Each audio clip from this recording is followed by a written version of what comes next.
Intentions are the basis of volitional activity.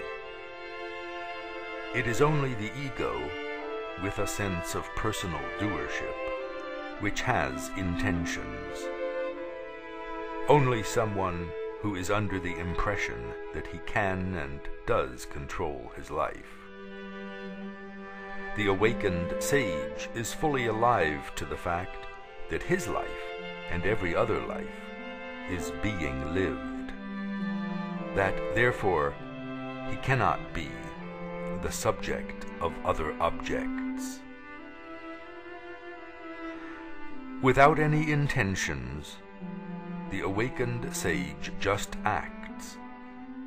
There is no need for him either to have intentions or therefore to form concepts. The masters have made it perfectly clear that lack of intentions does not mean suppressing concepts. There should be no need for concepts. Shen Hui tells us, one without a purposeful intention is free from conceptualization. Wu Nian. Wu Nian implies not only absence of volitional activity, but absence of volitional inactivity. This is an important aspect of volition.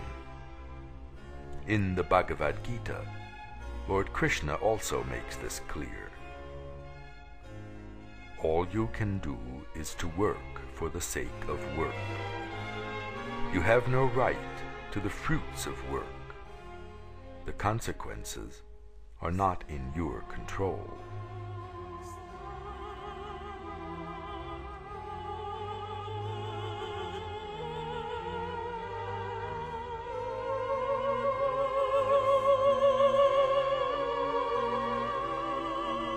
But do not let this fact lean you towards inaction. Abstaining from action is not the way to gain freedom from activity. Nor can one achieve freedom by merely ceasing to act.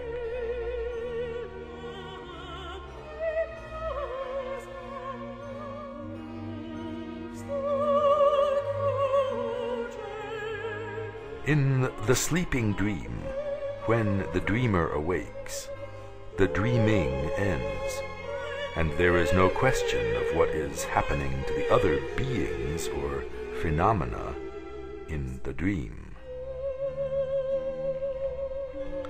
The same thing happens in the living dream. But there is a difficulty in seeing that there are no beings, but only phenomena, inasmuch as we continue to be participants in the living dream.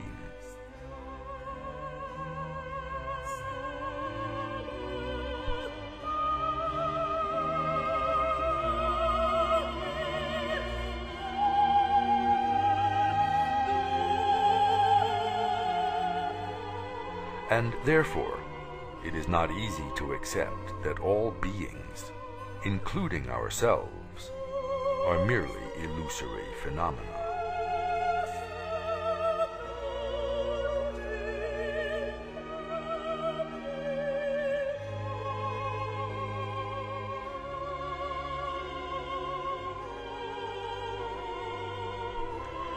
There is, however, the possibility in the living dream of our being aware that all beings, including ourselves, are only phenomena.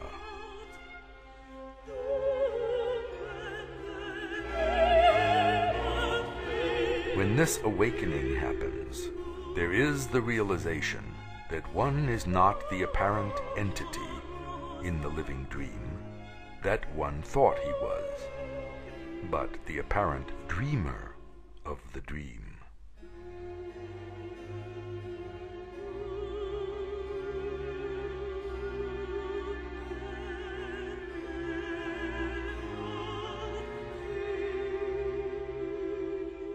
But the dream was his, this living dream, and he cannot awaken the others in what was his dream, because those others were not entities as such, but merely his objects, just as he himself was.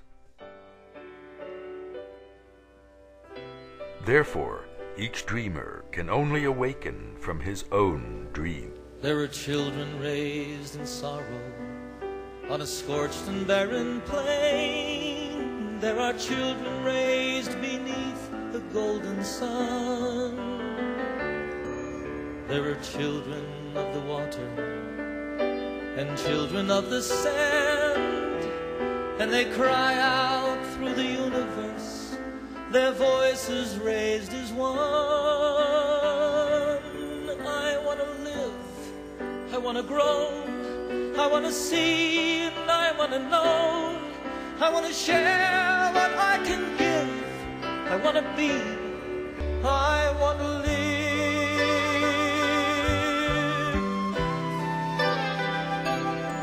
I want to live. I want to live.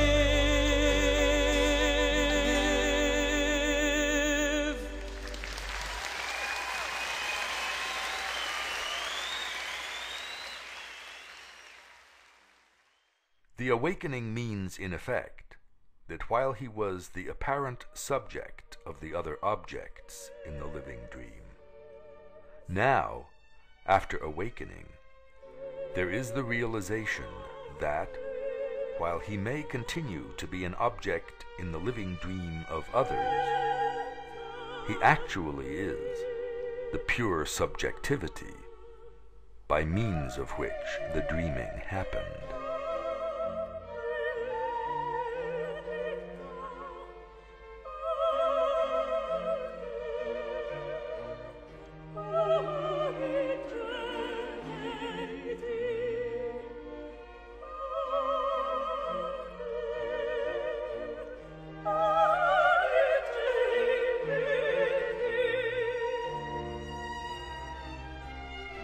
The dreamer never did exist as an object.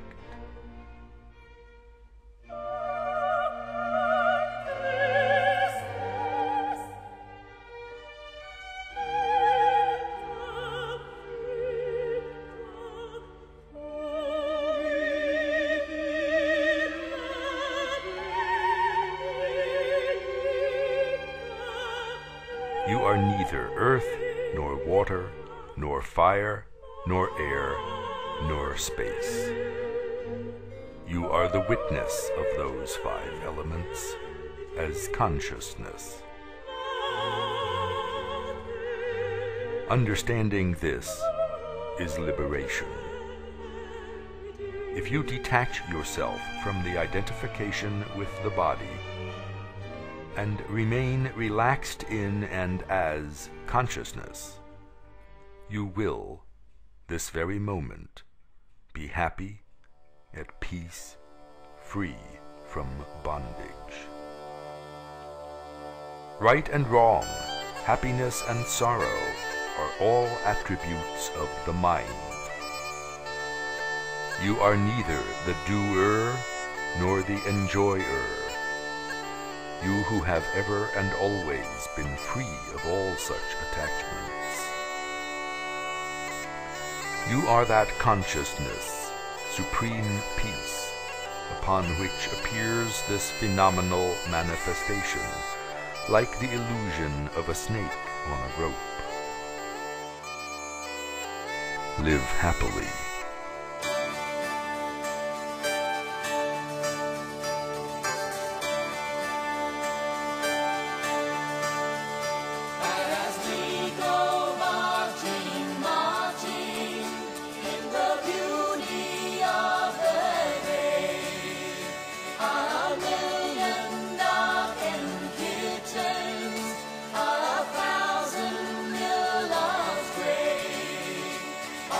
Touch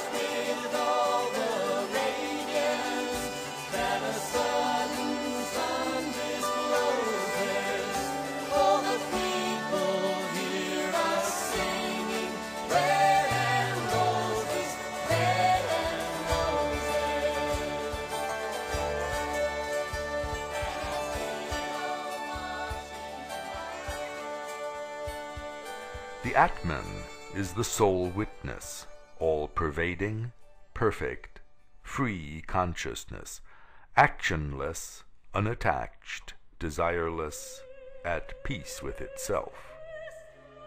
It is only through an illusion that it appears to be involved with the samsara.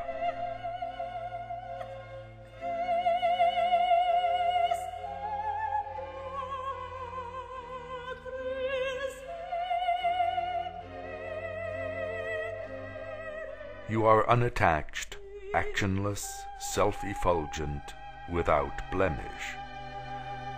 This indeed is your bondage, that you practice meditation as the doing of an ego with expectation.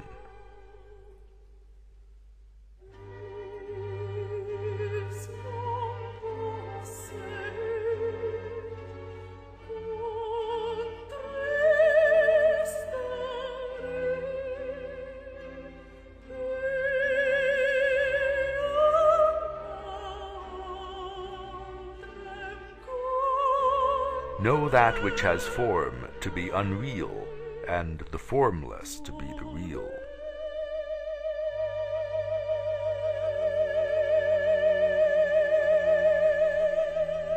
Just as the surface of a mirror exists within and without the image reflected in the mirror, so also the Supreme Self exists within and without the physical body.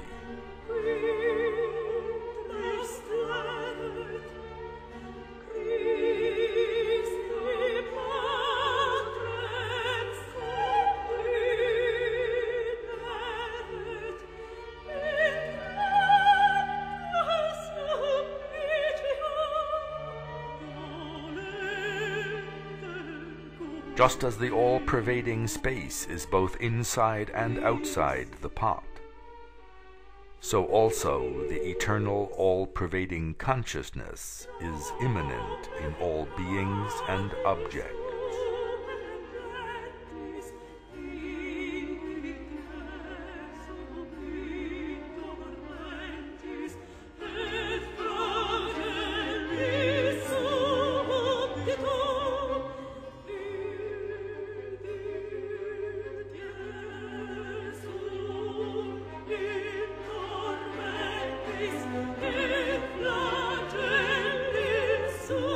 Just as waves, foam, and bubbles are not different from the water, so also the phenomenal universe appearing in consciousness is not different from it.